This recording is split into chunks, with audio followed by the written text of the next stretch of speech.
Good evening or good night. Welcome to this holy night, all of you. The night that we all gaze at the beauty of the stars and celebrate the wonder of light. The light in the universe, the light all around us, even the light inside ourselves, in our hearts. All this with the familiar powerhouse of a story of Jesus born in a manger, with Mary and Joseph and the shepherds and the angels chanting, made the Christmas light brighten our hearts and enlighten our actions. But maybe this manger story has become all too familiar because its message of light and peace doesn't seem to cut it this year. So much war, so much foulness, even almost fist fighting in Congress. Tonight, even Bethlehem itself is overrun by rubble and barbed wire. Maybe the Christmas message has run out of steam. For many people, it is easier to sense the angelic omnipresence of Taylor Swift. She's certainly at all the football games. There is no escaping she is making us all in Swifties. Or the less angelic omnipresence of George Santos. Just when you thought he was gone, he reappears, no kidding, promoting himself as Santos Claus to bring more Christmas cheer. Oh Lord, save us. Not to mention the stress that Christmas brings us, the gift wrapping, the dinner, and some of us are still processing the conversations of Thanksgiving. So, for me, Christmas has been extra stressful this year because of the American Writers Guild strike. How was I to get my sermon? Happily, the strike ended just before the holidays, so here I am. But every Christmas, there remains this je ne sais pas quoi energy in the air. A magic twinkling in the sky. The darker the world, the more we sense some primitive, telepathic, feeling, movement flowing through us with the call to gather, like the martins and the swallows did in October, assembling on the telephone wires, twittering and returning to form longer and even longer lines, hundreds of birds merging and blending into swarms so beautiful. And so do we by December. We assemble and we connect with the strings of twinkling lights and stars, and we gather to meet each other and to bond with the deeper light. For some liminal time, we gaze at the enchanting enlightenment and we allow ourselves to be swept away to the dream of life where we may hear that still small whisper saying, "The darkness is not dark to you. The night is shining like the day, for darkness is as light to you." Every year, like the birds, we circle back to this story of the manger, the story of light in our night, because we remember that this is this light of God that brings us so much hope, that helps us transcend and get perspective. Because Christ never was this easy fix, never was this cliche of a religious jargon of an understanding of God that matches the so-called lost cause of humanity with some Band-Aid on a boo-boo salvation. No, the light of the world never saw us as a lost cause. The light of the world became our help and our shepherd from within our poverty, from among our lostness, from inside our despair. Look at him. No room in the inn, only hay, just a trough. Clearly, he joined our ranks. He joined the team to set things right, to make justice shower down like a rolling river of grace. Right in our darkness, He enkindled the light of life inside us and woke us all up to remind us that we can change this world, how daunting it may be. Christ kindles the sense that together we can make it. To make my point, I felt inspired by this AGT singer from the America's Got Talent show, a TV competition that gathers super talent and artists from all over the world, very inclusive, very American, very caring, including even people who face hardship and disability. And so one night, this singer called Nightbird, maybe you remember it, the artist's name for Jane Marsevsky, she showed up and she presented this autobiographical song sounding very gripping.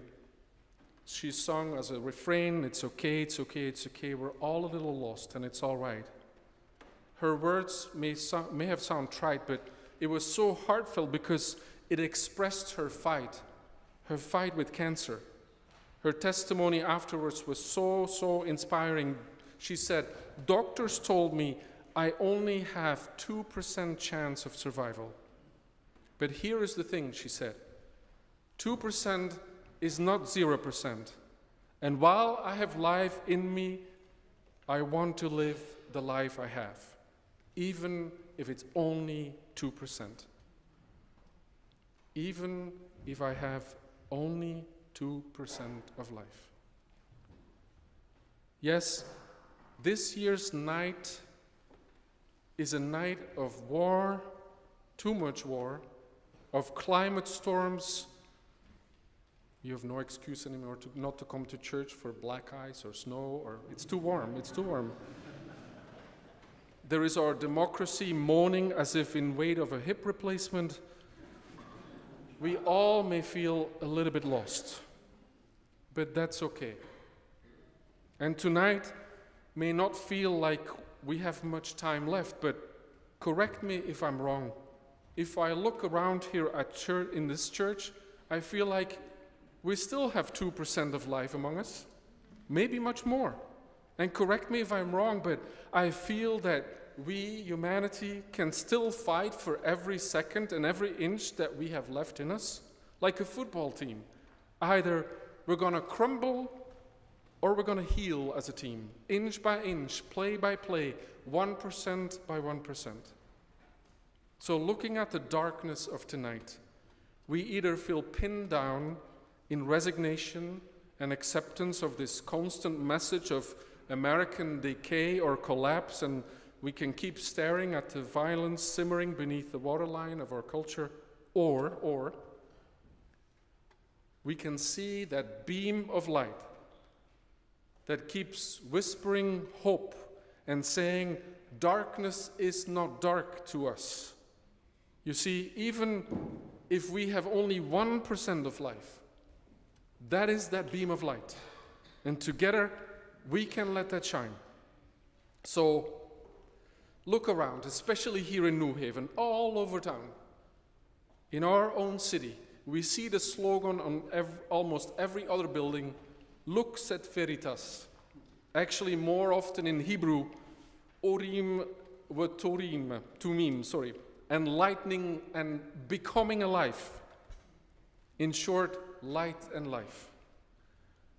As once we built our town with reason enlightened, today we can feel inspired by the Christmas message to rebuild the framework of living with the light of Christmas, in which we radically, here around us, can opt for a way of acting that steps away from this toxic reactivity that takes every opportunity to engage in scapegoating or frustration-based responses, every opportunity to have our minds guided by a myopic, gun-oriented conflict management style.